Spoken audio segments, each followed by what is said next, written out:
¿Qué tal, gente de Cabo a Rabo? Bienvenidos a su programa nuevamente.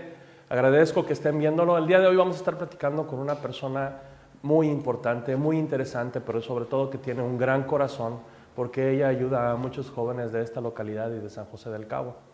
Ella se llama Onagh y vamos a platicar con ella.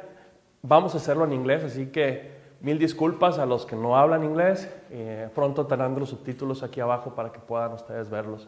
Mientras vamos a platicar con ella, no se pierdan esta entrevista, es muy interesante.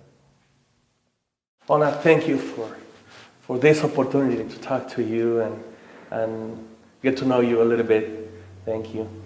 The first question that's always come to my mind is, when was the first time that you get here to Cabo? Well, my husband and I and our 7 children and our grandchildren took a cruise about 20 years ago.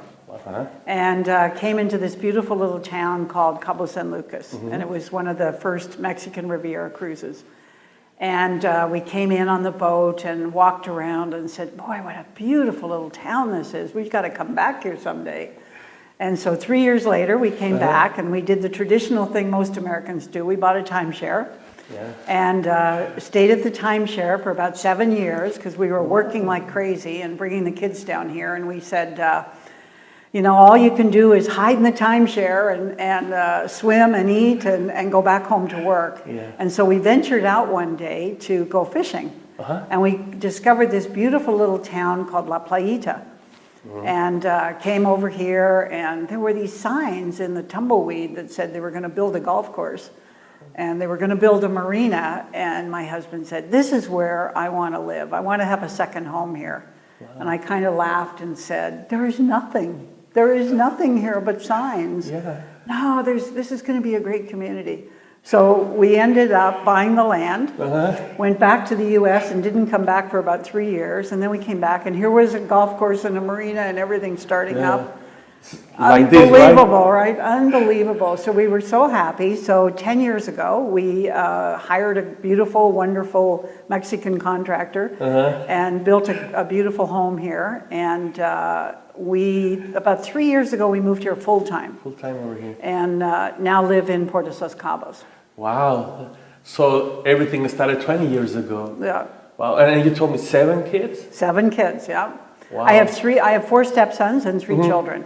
And they range in ages from 38 to 54. Wow. So all of them have their families? 15 grandchildren, yeah. 15? Yeah. And how's that? I mean, how you feel when you get your kids? I love them. I love kids. That's why I'm doing what I'm doing, right? Yeah, we're going to talk about that. Yeah. We're going to talk about that. So you fell in love with Cabo, like everybody that gets here, right? It's so, you know, it's so beautiful and peaceful, and the people are so wonderful, and all the locals are just gentle, nice, good people. Okay, Onagh, we are here in Gente Joven offices, which is a not-profit organization that helps the youth here. So we're going to start to talk about that a little bit and how the idea came out. So that's the question, how the idea came out, why you decided to help the youth here. I've always felt my whole life, I came from a family without very much money.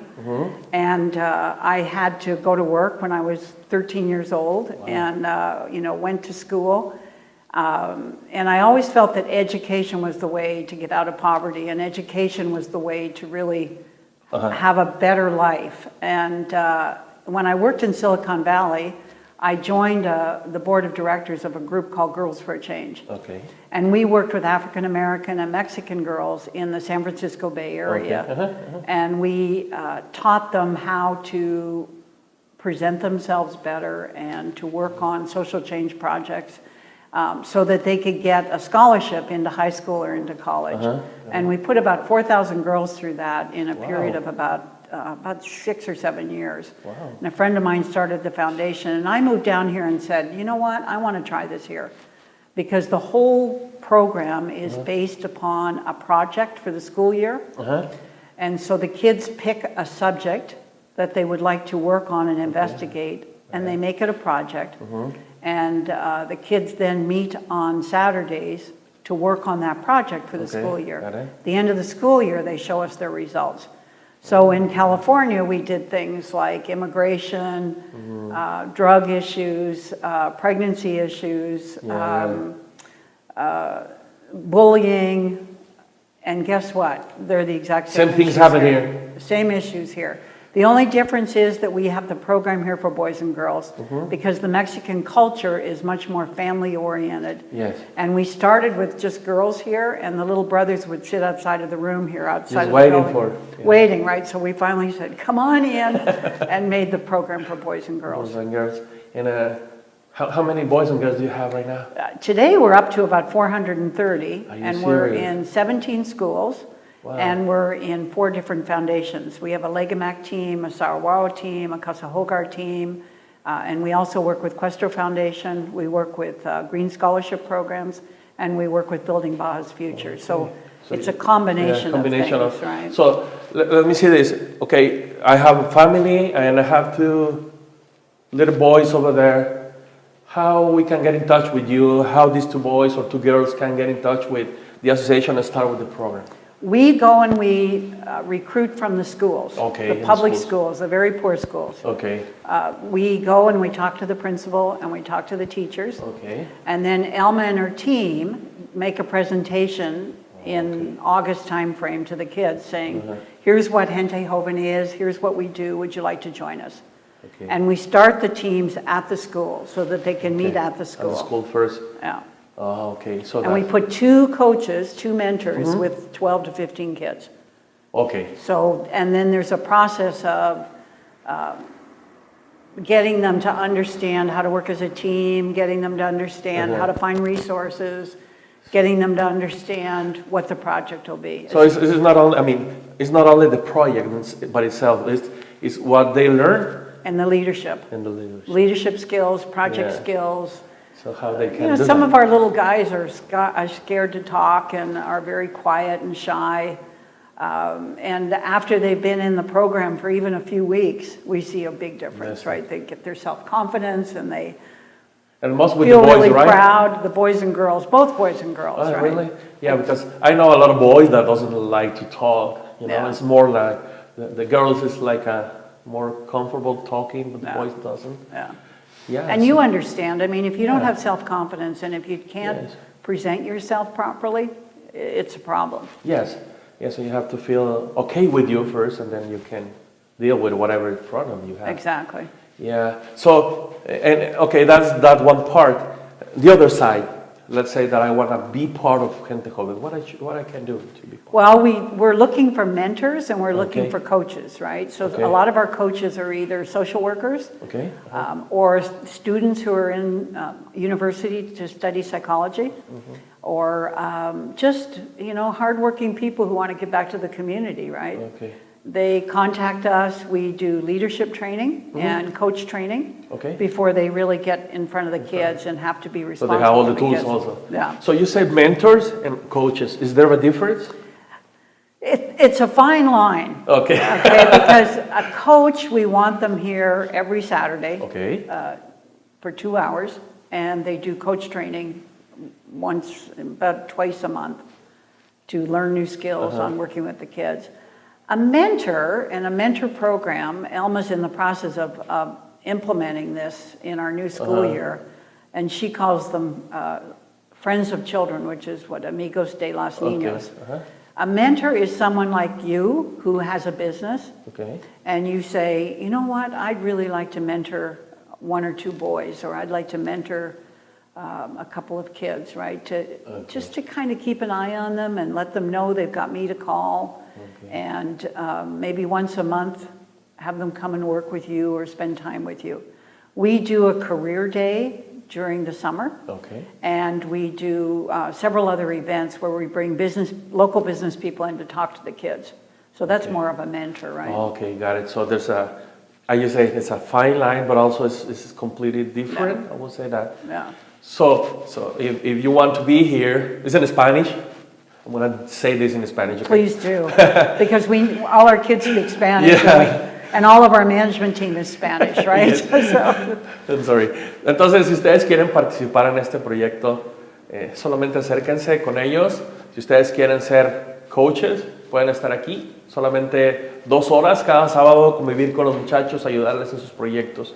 O si quieren ser mentores, también se pueden acercar. Si ustedes son alguien que puede patrocinar 1, 2, 3, 4, 5 niños, acérquense, van a ayudarles mucho. Estos jóvenes realmente en un futuro cercano van a hacer la diferencia. So, Onagh, okay, so you have coaches, you have mentors, and you divide those, and you teach the kids, or you give the kids all the skills. Skills. Yeah. Okay. So if I'm an older person, I will say that. Well, not too old, but I'm an adult, and I want to learn those skills. Can I be here, or there's another place where I can go, or it's better if I get here and help you, and in the meanwhile I can learn also the skills. I think the best thing to do is come and help us and learn the skills. And then we have different leadership programs that we contract with to come and give leadership lessons and team building lessons. Okay. So I think at this point, because our children are 8 to 17, okay. At this point, you're better off to come and meet with us and say to me, you know, I'm very willing to volunteer some time, but in return, I want to go to some leadership classes, right? Yeah, okay. Because we're very fortunate in this community here in Los Cabos. We have a lot of amazing Canadians and Americans retired here who have been very, very successful in business. And, you know, they'll come, the gentleman you just saw leaving the office, right, was successful in the oil industry. Okay. And he's volunteered now to help us with talking to the boys about the industry and what happens. So we're fortunate that we've got a base of people who love Cabo, who love the community and the children, and they're saying, what can I do to help? How can I give back to this wonderful community that I'm retired in, right? And the thing is, in my mind is coming back one idea, is like tell the kids that all the dreams that they have, they can achieve those dreams. Exactly. You know? It's like nothing that can stop you but themselves, right? That's exactly right. I mean, you see our little dream, pictures on the wall. Yeah. I mean, that's what we're all about, is please understand you can accomplish your dreams. Yeah, so if they say successful people, just telling them that they can do that, so that confidence in themselves start to grow up, right? Yeah.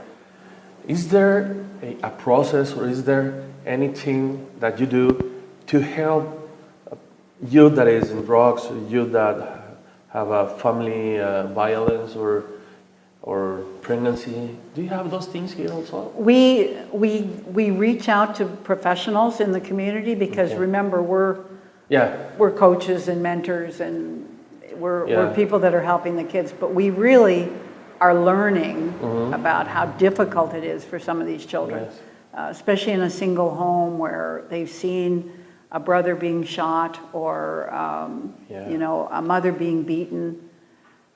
We're working very hard on trying to get closer to the DIF organization and the psychologists that work there, and they're very helpful with us. We also have a very unusual relationship with the federales here. We have 4 federales that have been assigned to us for the school year and work with us and show up at all our events. If you see some of the pictures we took from our race on Saturday, we had about 340 kids race Saturday around the marina here. And we had 4 federales here, and they were out there running with the kids, right? Really? They're college-educated, amazing young people from Mexico City who have been assigned here to talk to the kids about kidnapping and about drugs and about abduction and about pornography and all the horrible things that unfortunately growth brings to a community. Because as you know, this was a very quiet little place for a long time, and the last 10 years it's just gone crazy. And it's brought all the crime that comes with it. I mean, I think I feel safer here than I do in a lot of places in the United States, but there's still some of these children being exposed to things that they shouldn't be. And so if they are alone all day because their mom or their dad is working and they are alone, they are very exposed to those kind of stuff, right? And we'll have we have a beautiful garden, organic garden, where we grow vegetables, and the children plant the vegetables and tend to the vegetables, and then we have a nutrition program where we're teamed up with Los Cabos Children's Foundation, and they help fund a nutritionist to explain the vegetables and cooking the vegetables for a breakfast on Saturday morning, which we prepare out of our garden. You will be amazed at the emotions that come out in that garden. I mean, I've seen kids just sitting in there crying, holding a eggplant or holding a tomato because they have nothing like that at home, right? And they're showing their emotions. Yeah, and I'm starting to cry. It's really, it's heartwarming, but it's sad because Elma, our executive director, and Peely, our program director, they immediately see there's an issue. And they go and they'll get a coach to go sit with the children and talk to them and find out what's wrong. And, you know, maybe it's a fact that they didn't have dinner, they had no food at home for dinner, and they had no breakfast, and they see all this food in the garden, right? It could be something as simple as that. Or other times when I've seen a little guy crying, you know, they'll explain to one of the management team that we have, you know, they saw their mother being beaten and they need help and they don't know what to do. I mean, these are really beautiful, beautiful, exceptional kids that we've got in the program. I know that. And I know that you also are amazing because it's not easy for a kid to just open their heart and talk with about their problems with nobody, you know. But we encourage it. I mean, we do games. We do a lot of games that have been taught to us by psychologists in the U.S. who work with children. And it gets the children to reveal themselves more and to show more about themselves. So we do a lot of things like that. So that helps. It's good to know. I mean, it's not like you just decide to do something. You have all the background there. And that those kids are very well take care of them, you know. So it's good to know that. And you people are gonna see the website down in the video information. Let's just open the website and see all the things that they do. It's amazing. I had the pleasure to be with them in activity, and I know that these people really, really, really, really care about the youth here in San Jose and Cabo San Lucas. So another thing. I know that you tell me that coaches and mentors, but if you just told me that the kids sometimes just cry because they have a tomato in their hands and they haven't had that. So what if I just show up with tons of food and I say, oh, I have these, what can I do with that? Do you have any? We have a gentleman we call the Orange Man. And because we started 6 years ago with about 15 kids, and he used to bring 15 oranges. And Saturday he had to bring 350 oranges. Wow. For the race, right? So we call him the Orange Man. The Orange Man. And the kids just love the oranges. So they know that sometime in the day they're So I mean, we're pretty prepared for just about anything. And our management team has such good relationships with the teachers and the principals that we know which kids really need help. And we know that we'll have people drop things off here. They'll drop off drinks or food or things like that. And we know where to take it. We know the families that really... So, I mean, it's not only food. I mean, it can be clothes, can be, you know, how do you say that in English? The notebooks and pencils and that kind of stuff for the school, right? Also. I mean, we take our truck and fill it up and take it back to the school. And, you know, we had people bring down things that are expired of books, right? Or school books or things. And, you know, a math book is a math book. It's nothing to do with English, right? Yeah, I know that. And pencils and papers and tape and Post-its and everything else, right? And anything, if you guys are cleaning your houses out and have things like that, please bring them here. You have something, that everything that can be useful, you can drop it here. And they want to be so thankful for you. Because I saw this a couple of times, you cannot imagine the faces of the kids when they get me, you know? So happy. I mean, even pipe cleaners, right? We take pipe cleaners and paper. Because these kids don't have iPhones and iPads and everything else. I mean, they're sitting and playing with making things out of the tools we have or the things we give them. So if they got a book and a pencil, they're going to be happy with that. Yeah, exactly. So that makes a lot of difference. Even if so for you it's only a simple notebook and a simple pencil. For them it's everything. I mean, we had a guest come last Christmas and brought books in Spanish to the children. And it was from the movie Wonder.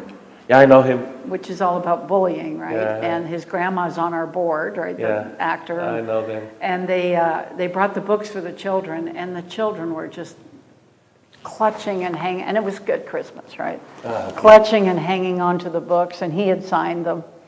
And a lot of them, it was their very first book. I mean, even for the 12-year-olds or 13-year-olds, right? They've never received a book. Chilly, you know? Yeah, I mean, it's simple things that these children appreciate and love and enjoy. Yeah, because sometimes we, as in regular, normal people, we think that we need to do a very big thing or a huge thing to make a difference. Yeah. And when you see these things, you come out and realize that you don't need to do those big things to make a difference. And I think that's something that I've learned and my friends here have learned is there's a lot of foundations that give out all kinds of presents and big gifts and everything else. And we don't. I mean, what I'd rather do is spend the money on a psychologist or spend the money on a professional mentor to work with them on their problems. And we're seeing what rewards that is, right? After a few weeks.